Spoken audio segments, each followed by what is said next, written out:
The road to British Olympic cycling glory is not paved in gold. Whoa, Cavendish upended. It is strewn with rocks. Another Sunday in hell. Setbacks. I've crashed before. I'll crash again, you know. And pain. There's no easy days in cycling anymore. It's always a battle against myself. It's about highs and lows. Shit. Damaged skin, ripped muscles, and dented dreams. Led by ambitious mastermind Dave Brailsford. I hate losing. Oh. In 2012, these British riders achieved a cycling first, winning the Tour de France and, just days later, Olympic gold. In British cycling's most amazing year, this is the inside story of their road of tragedy, survival, and triumph.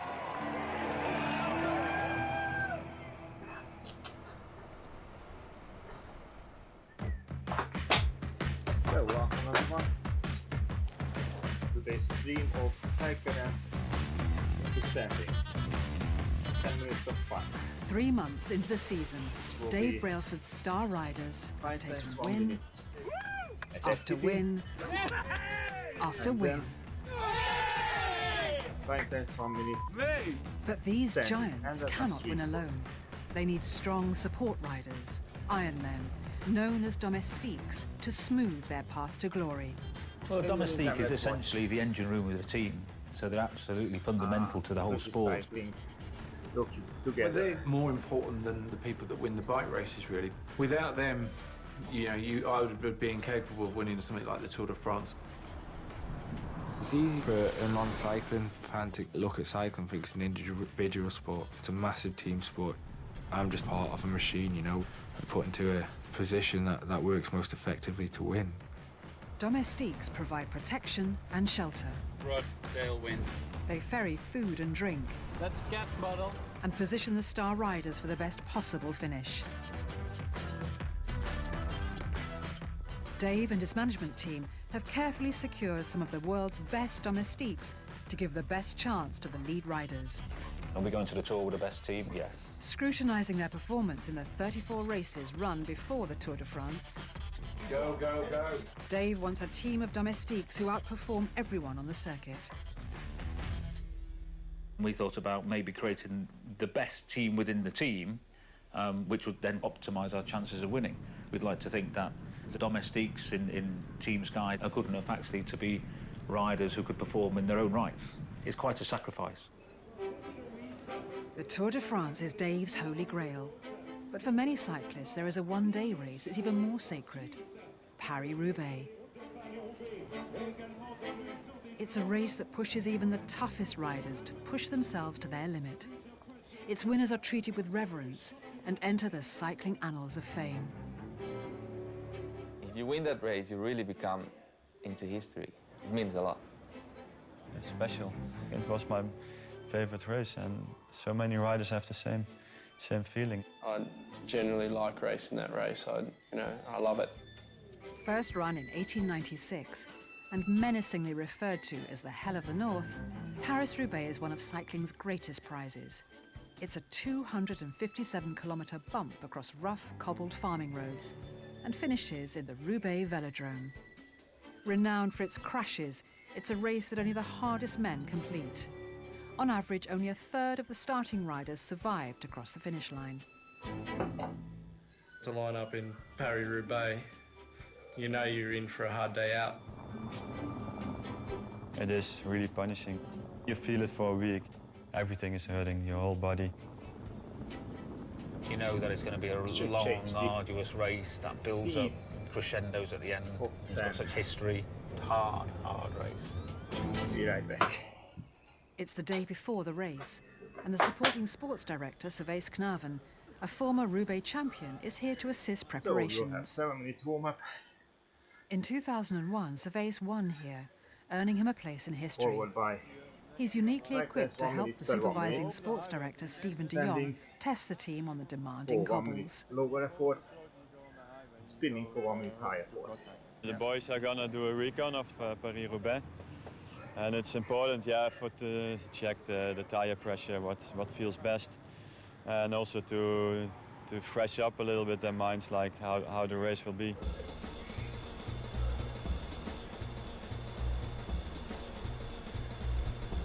We have 8 experienced riders here who loves to ride the cobbles. For them, it's the best race of the year. The Roubaix squad will be riding in support of Juan Antonio Flecha, who has finished in the top 10 6 times and is earmarked for Tour de France team selection. So he's looking for a good placing tomorrow.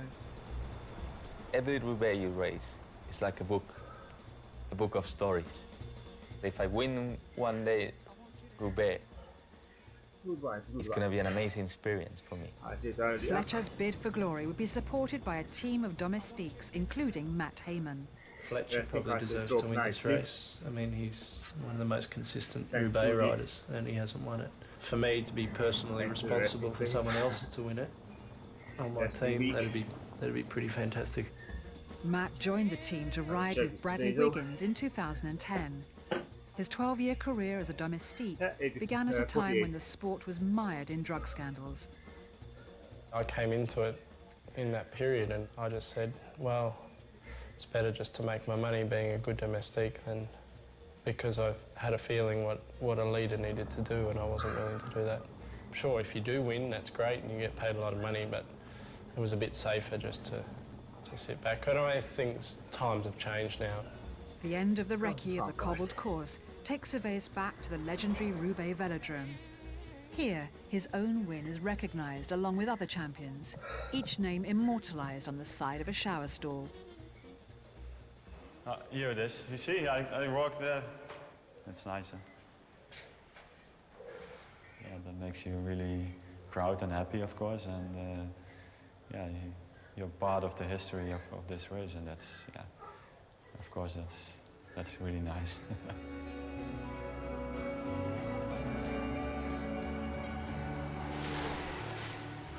Back from the recce, Matt wants some final adjustments made to his bike before tomorrow's race. Just doesn't go fast enough. Can you do something about that? Good morning, Dan. It's never the craftsman, it's always the tools. It's about being confident that I'm going to stick to whatever plan that the team has and whatever plan I have in my head of never giving up and always fighting.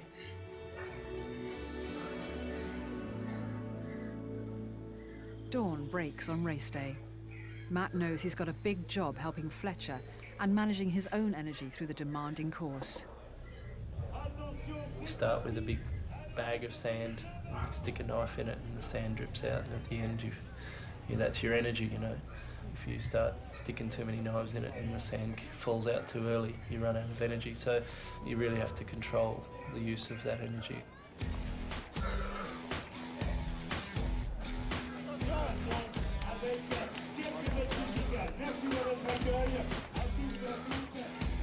Good luck, boys. You know what to do there. You can ride the cobbles. As the race gets underway, Matt and the other domestiques set about keeping Fletcher fed and watered. Bottle? Can you give a bottle?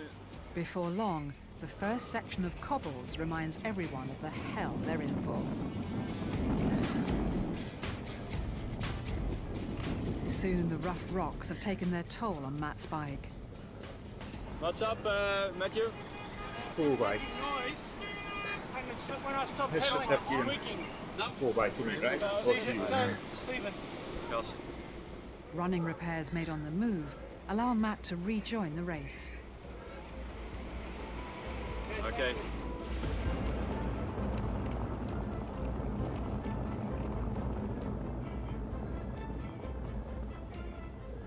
Crash, boys. Crash, big crash. Crash. Big crash. Big crash, okay. With news of the crash, hurried checks are made to see who's involved. Practically empty. Have a look.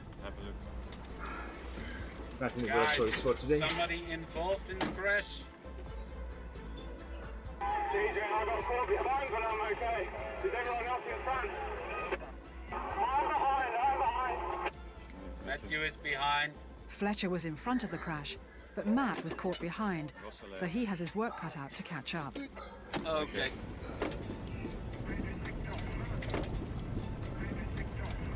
Great work, Matthew. Come on. If you can gap across, that would be perfect, eh? We will watch some 4.5 to what Barry will be doing the long rides at the weekend.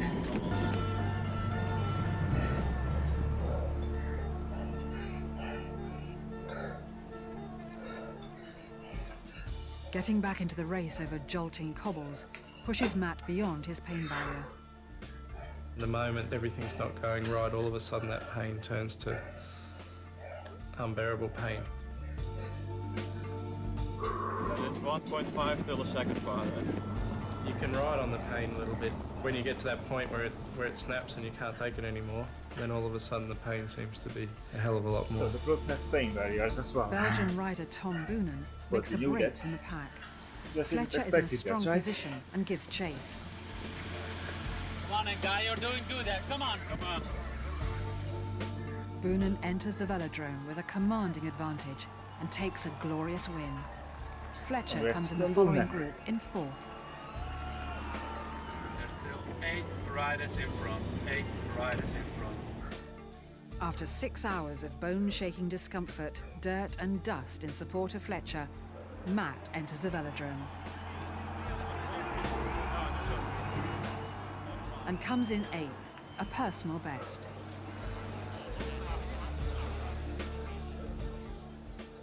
Today I did my best. And doing everything and trying with the team and everything, that was the result, the 4th place. And I have to be happy for that. The team has to be happy for that.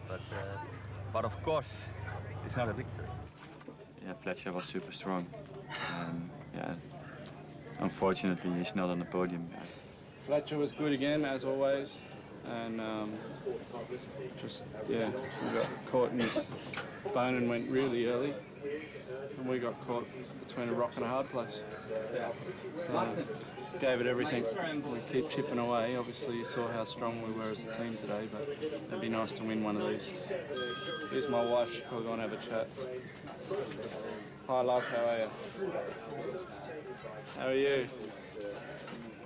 I'm not too bad. Another Sunday in hell. Ironman domestiques are essential to Dave's plan to draw extraordinary performances from his lead riders.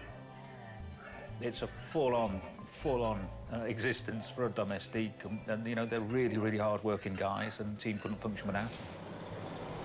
The next challenge in Matt's year will be the Tour of Norway, a 5-day race demanding close teamwork from the domestiques.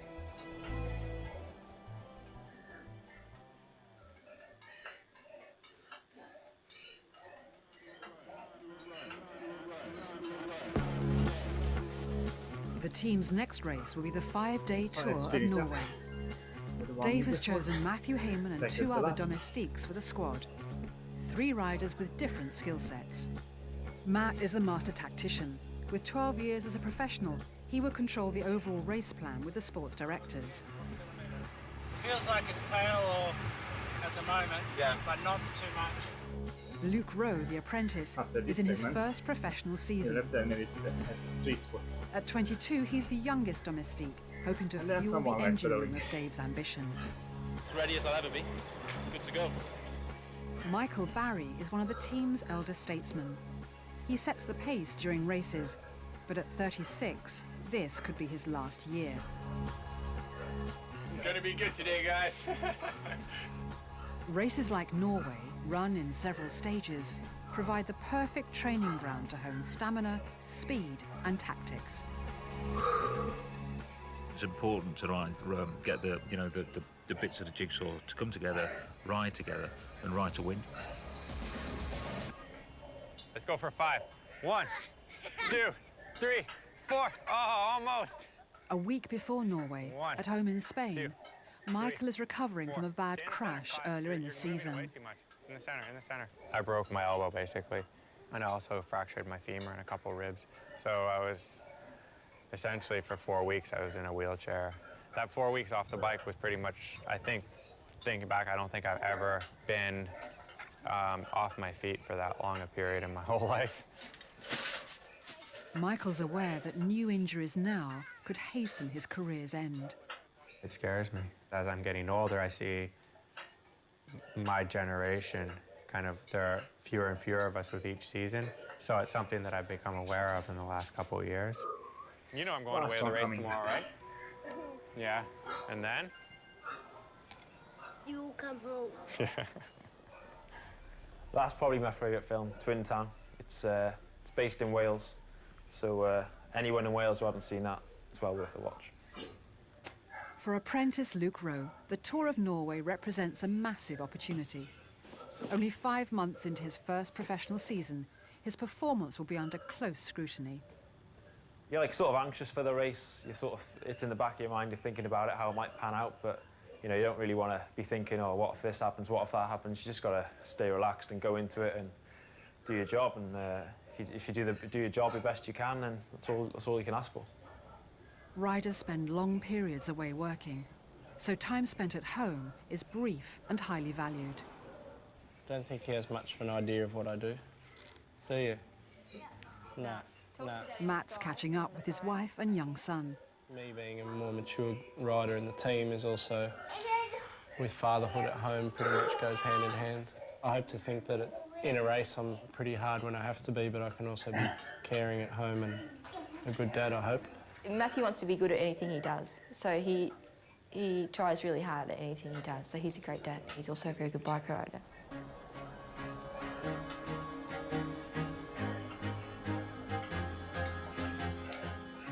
Matthew, Luke and Michael arrive in Norway. Domestiques can expect to spend up to 30 weeks of the year living out of a suitcase. With Michael as a roommate, Luke's already learning how to survive life on the road. The one thing I always do when I leave the door is just think shoes. Like that, as long as you got your shoes, everything else you can sort of get away with. I think there's always like a bit of an unknown factor because you don't know what the day's going to bring. So look out the window, look at the weather. That's probably the first thing I do when I wake up in the morning. Let's go to SSD. As far as the stage race goes, the way I try to look at it is just take it day by day and do your job as it comes. Luke, Matthew and Michael will be riding in support of Norwegian Edvald Boasson Hagen. With a strong record of wins, including 2 stages at the Tour de France, he's a national hero here. I have this really nice race and I look forward to do it. And I feel quite strong as well, so I hope it's going to be a good race for the team. Racing on his home turf, Edvald is expected to dominate the week. Dave Brailsford has earmarked him for Tour de France selection, so a good showing here is vital. Great bike rider, all-round talent, great personality. I think the thing about Edvald, he can win. You know, Edvald can win bike races. But those wins will only come if the domestiques do their jobs well. There's a lot of work that goes on in a bike race that people never really see. It wouldn't function. If everybody just rode as individuals, then, you know, it just wouldn't work. So they're absolutely fundamental to the whole sport. I think most of us, you know, as humans, we kind of know where we are in a pecking order. And I think that's the same in the sport of cycling. You kind of know where you're at in your level. And because it is such an important role and highly regarded by everybody within the sport, I think people can say, right, OK, I'm going to make my living by being the best at doing this. You need a super strong team behind you to get you in position to win the race. Sports director Marcus Lundqvist briefs the team for the first stage of the race. So that's the circuit, 8 kilometer long. 3, 2, 1, 650. Just make sure you communicate and look after Edvald and Petter throughout the day too. Let's go out, win a bike race, guys. No pressure. No pressure, but in the bike race.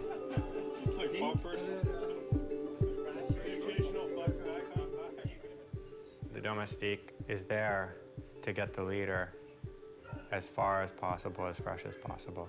So that means the domestique will keep the leader out of the wind, will position the leader in the front of the peloton at the right moment, will keep him fed, just also riding on the front, setting up the tactics so that the leader is just in position for the final surge to the line.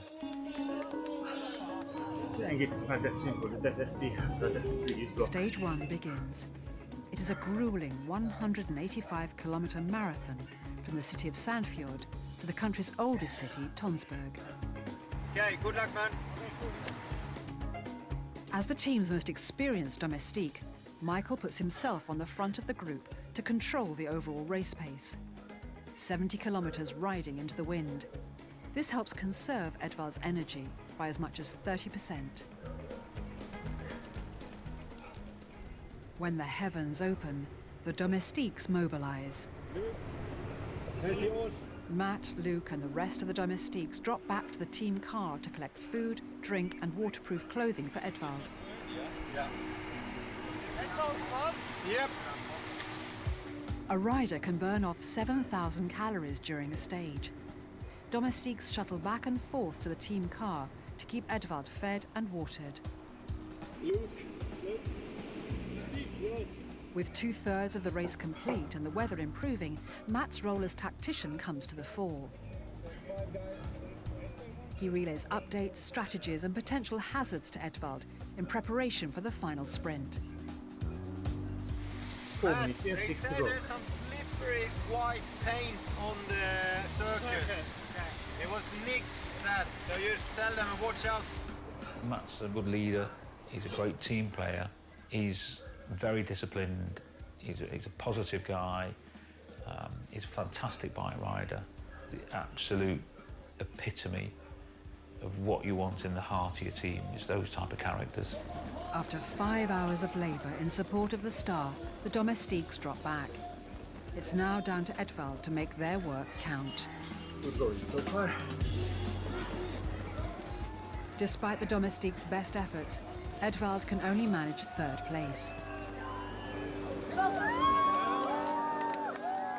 Matt, Luke and Michael retire to the bus, while the star explains the loss to his disappointed fans. We push the limit quite often. It's often go wrong. 5 more minutes, you're halfway. We've executed the plan almost to, you know, those last 100 meters when Edvald's charging towards the line. He's misgauged his sprint a little bit, and but prior to that, the team's ridden perfectly, and being a part of something like that is a great feeling, you know. When you see the team working like that, you know the victories will come. With 4 punishing stages before the race is over, their performance tomorrow is crucial.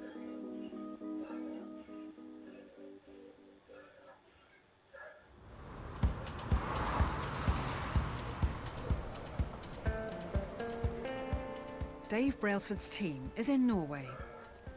They're on their way to begin the 2nd stage of the race.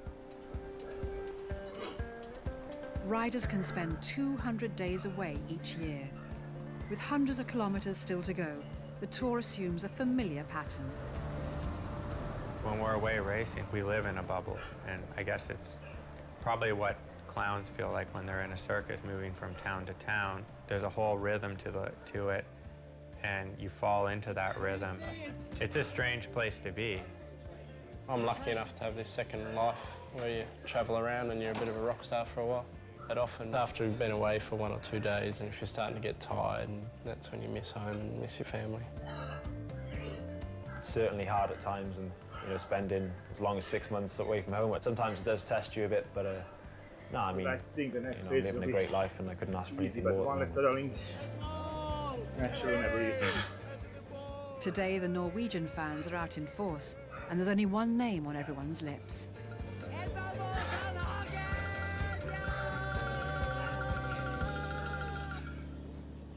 On the bus, the more experienced domestiques, Mike and Matt's focus is on how to fulfill the fans' expectations. If we've been riding all day, it's a lot harder because the speed goes up quite a bit. But even I don't think, like, if we've been riding a lot, you can't count on us to be there then. But Absolutely, try, you know? and that's why you Like, are in the yesterday beginning. we made it to 3,500. And we definitely need 2 guys in front of Edvald after that last one. Matt and Mike have identified that Edvald needs a bigger windshield of domestiques to save his energy before the final sprint. What's important, that's that you have the legs, and Edvald, you know you can win it if we get it right. And we think today is a pretty good day to get it right. National Day in Norway and Edvald's birthday. Let's get behind Edvald today and give it another go. Luke, great job yesterday. Get on the wheel of Edvald, who will stay with the team.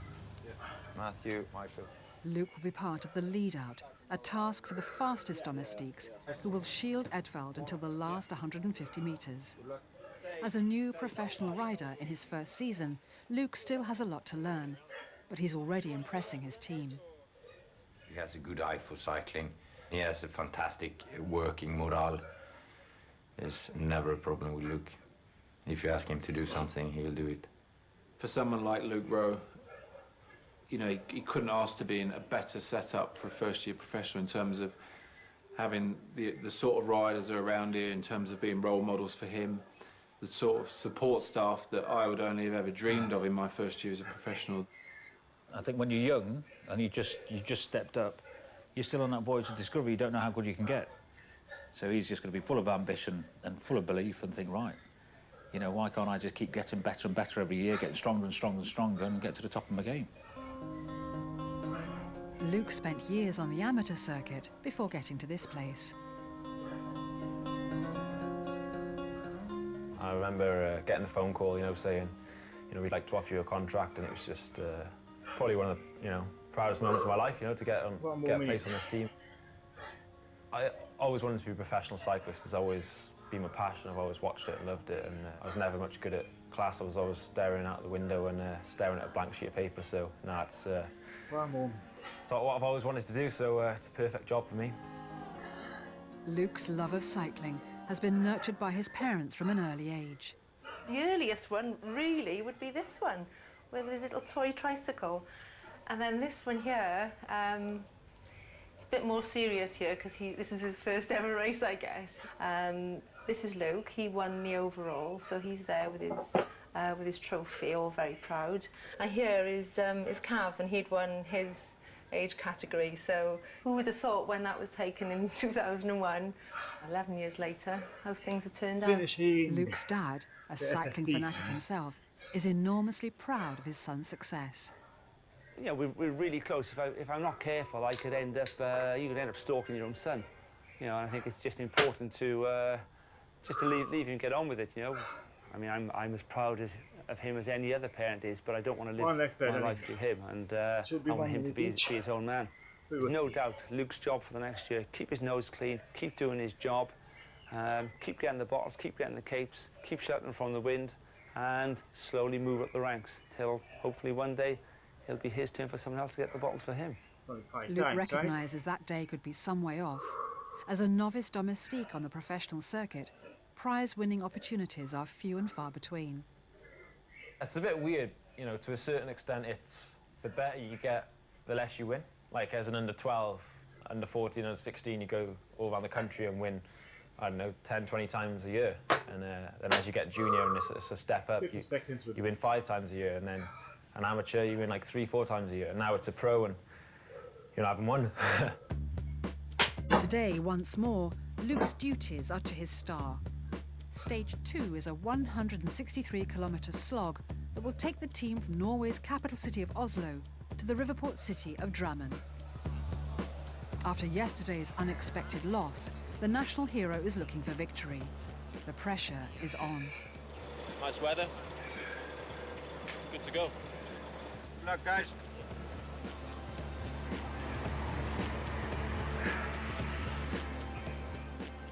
Early tactics remain the same.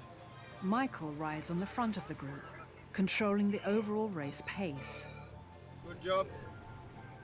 Domestiques isn't just some kind of dumbed-down job where you just go and it's just brute force.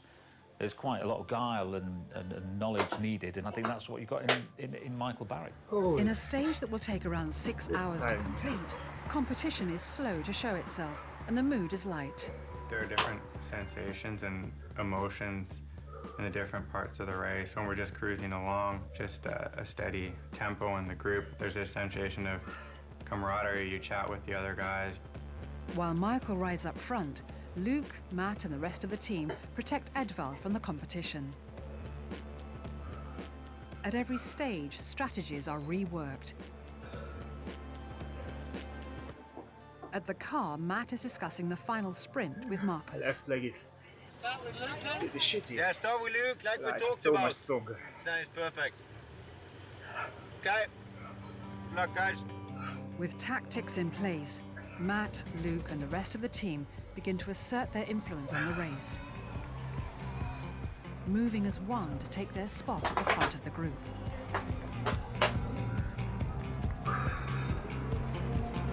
When we get closer towards the finish, then the speed picks up and everybody starts jostling for position. It completely shifts where the conversation turns into yells and screams and swearing and whatever. When you watch a race on TV, you never get the full idea of how crazy it is towards the finish of a bike race. You know, you've got guys coming into the last 15, 20K who are literally doing kamikaze moves and putting their lives on the line, and it really is quite crazy and manic.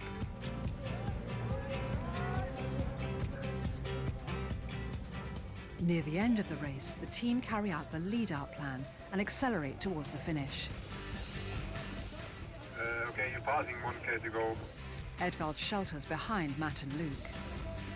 At the front, Luke sprints forward, then peels off and Matt takes over.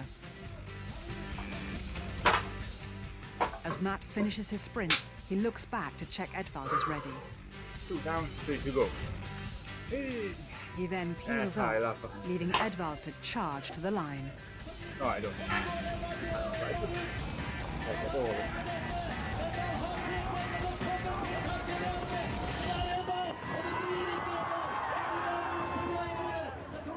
Despite a perfect lead-out by Matt and Luke, Edvald fails once again to take the win.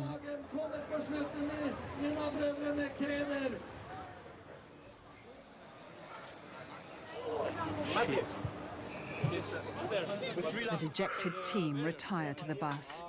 Tactician Matt is frustrated by today's events.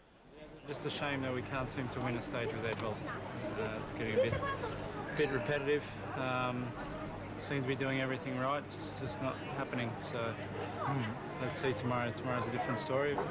It's not easy to win races. People expect him just to win. I mean, obviously he's a favourite, but so yeah, everything has to go right, and we've been pretty close. But I don't know, we just keep trying. For the Star to win, the domestiques must keep the faith in the knowledge that their individual roles are part of a bigger picture. The key thing is clarity of role. Do the guys understand the strategy and the team's plan going into a race? Do they understand their own role within that plan? I think, you know, the final piece of the obvious jigsaw is role acceptance.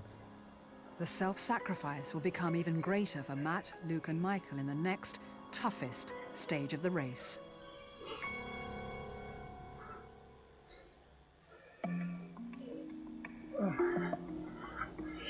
After more than 500 kilometers and 3 testing stages in the Tour of Norway, Michael Barry's tired limbs need attention. It's pretty tight, is it? Yeah, it's really tight. It'll loosen off, just bend it, keep bending.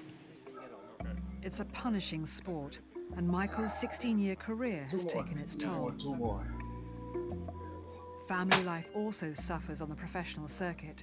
As retirement beckons, Michael knows there will be challenges ahead. I've seen a lot of cyclists basically lose their families and because they can't reintegrate, and all they know is the cycling bubble, so they continue living in it after they've retired because they don't know how to move on to something else. And on some level, I think I've always prepared myself a little bit for it. There's been years where he's been on the road, like, you know, 175 days of the year or 200 days of the year. That's a lot. I look forward to him retiring in the sense that we'll hopefully have more time together in the future. But at the same time, you know, I've been quite happy to see him flourish through his career. Michael is one of the nicest guys I've ever met. He's not the one who gets all the limelight and that, but has helped so many riders in the past win so many races. He's got an amazing love for the sport. He knows a lot about the history of the sport. And the day he stops cycling, I think he'll continue to be around the sport. I think the decision will come. It'll be pretty clear at some point. And right now, I'm just going to focus on the racing and enjoy doing that, and then the rest will fall into place. After disappointing losses in the first half of the tour, the team prepare for stage 4. The toughest stage of any race is known as the Queen stage. Today it is a series of taxing climbs through the mountains which sit between Hamar and Edvald's hometown of Lillehammer. Domestiques and Star regroup once again to try to deliver a victory. you wake up every morning and you feel tired, and you don't, a lot of days you just feel too worn out to get on your bike, but you have to get on your bike and you have to race, and you have to race to win. And when you experience that with someone else, it's much, much easier. A lot of people back home aren't really aware that how much of a team sport it is and how much one person relies on his team to get the end result. I think we're all trying to do the same thing, and we respect each other and what we're all trying to do. You need to have a good team spirit, and that's really important, so everyone could work good together. It's like playing cards, and you know, you play your hand, and what's your best chance of winning? I mean, Edvald, you know, super talent, and you know, I enjoy riding for other guys.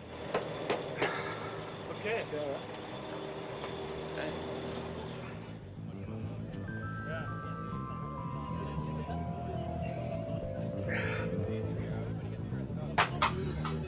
Today we're gonna win.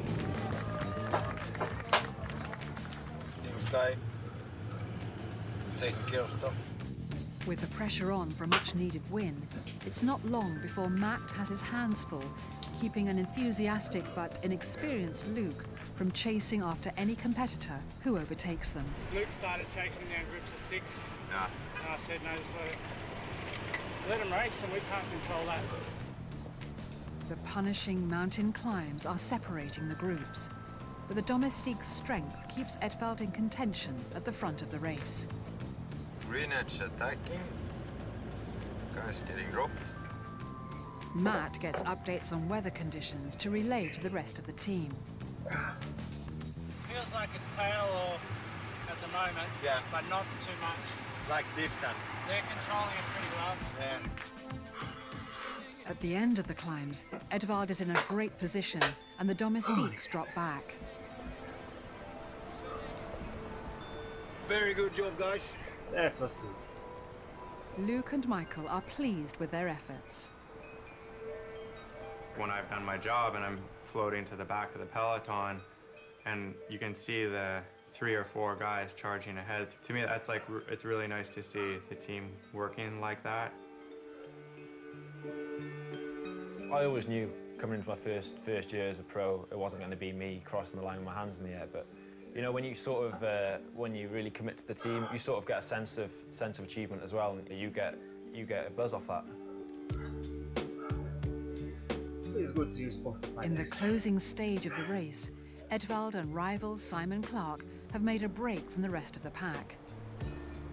Even though ultimately they'll race each other to the line, for now they work together, each taking a turn at the front. But as they near the finish, the cooperation ends. It's down to an individual sprint to the line.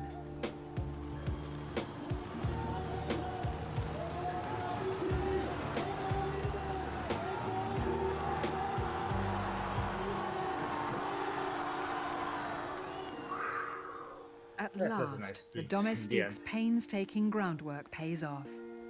Edvald delivers an amazing burst of power to take the win. Well done, boys. Thank you, guys. Great job.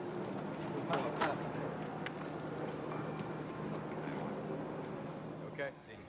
They all feel very much for this one, I think. They've been building this one up, and then today to get first, that was good. It's really nice to get the victory. That's always nice, and when you feel strong. 2 days ago, that Norwegian day, this was Edvald's day. Like every group of people, I don't think there's anybody cheering for anybody else on the road today. It's like Edvald, Edvald, Edvald. Good man, good job. About 10 times I said, Luke, please slow down. I'm not going to ask you again. Slow down. I saw a bit of myself in him. He was nervous at the start about which groups could go, and that's how I am. He was on everything, and I had to tell him just to chill out and things will be all right. When you've sort of done your job all day, the whole team's done their job, everyone's done their bit. When you hear from the team that, you know, your teammates have just got first, you get a real buzz, and you know, that's what you've done all your work for. And yeah, big smile on my face when I heard the boys finish the job off. So awesome. Bit of adrenaline right now. Just gotta calm down a little bit. That emotion of contributing to a team effort almost equal to winning myself. Luke did an awesome job. Everybody did their job perfectly today, you know, so. 2 more minutes to finish. Well, it's the hard workout, but it's his segment. Let's go back. Today, guys.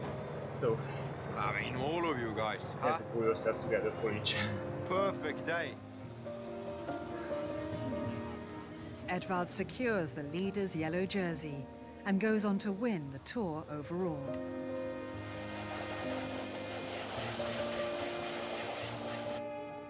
I think it is a peculiar sport in a sense that, you know, the team don't win.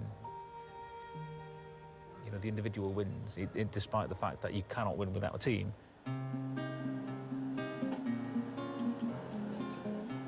The tireless efforts of the Iron Men of cycling are rarely publicly acknowledged. The glory goes to the riders they support. But for this unique breed, the knowledge of a job well done is reward in itself. You have to kind of take all of those little parts of the race or your goals or your job description for that day. There's nobody coming around and there's nothing in the results that you get an A+ or a little tick. So you kind of have to give them to yourself. I think I'm definitely sort of finding my feet now, and certainly, you know, the rest of the season I'll be hoping to step up my game and, you know, not get results necessarily, but just to you know, be there for the team a little bit more. With maturity, I understand what cycling has given me. The moments that stick with me are the moments that I've shared with teammates when we've struggled through mountain stages together. That's what I remember, and that's why I really love what I do. It's this profound sense of camaraderie with the team that leaves Michael conflicted about his future. You know, if you ask me when it's pouring down with rain and it was freezing cold, I'd say I'm pretty closer to being retired. but then after the finish line, I'm like, I love this. Almost the end of the second Edvald week. Borsenhagen is a star and leader in his own right. But in the service of Dave's Tour de France ambitions, he will find himself carrying bottles as a domestique for Bradley Wiggins. Race like to Paris-Roubaix or probably Wiggins has been left behind. 1999 Tour. Going on. Through me. It's so much more than just a bike race. No, you have to succeed the Tour de France. It is a conscious sacrifice. Go, go, go, go.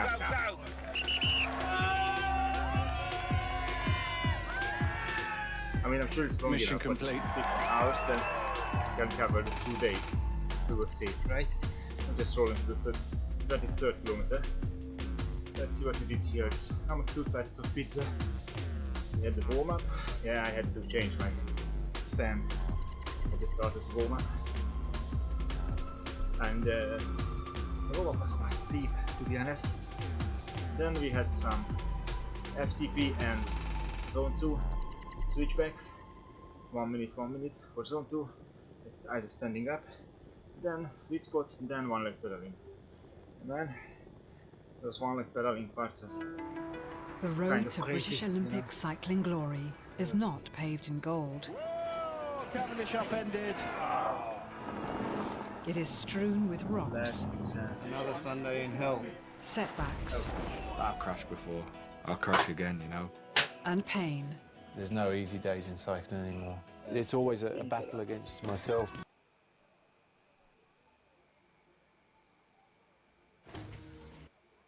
Okay. So that was the 3rd day of week 3 of active off-season. Active off-season by high volume. After the first few weeks it starts to contain FTP and over-under efforts and SST efforts, so it's getting tougher and tougher for the short ones. And you still have the long ones, the 3 hours ones, for, you can see here, for Saturday and Sunday, Friday and Saturday for me. I will have 3 hours in Zone 2. It will be fun, for sure. Today Today was a nice effort and it felt good, but now I have to stretch those muscles. Those one-leg pedaling efforts are making me suffer. Anyhow, thank you for joining, guys. Thank you for tuning in and watching. I hope you enjoyed my sufferings. See you day after tomorrow, I think. Yeah, it's Wednesday here. Let me check my schedule. Yeah, tomorrow I will run, and on Friday and Saturday I will see you for 3 hours each day. Zone 200, 150 at 175 TSS. That will be fun. See you for now. Goodbye. Have a nice day. Have a nice night.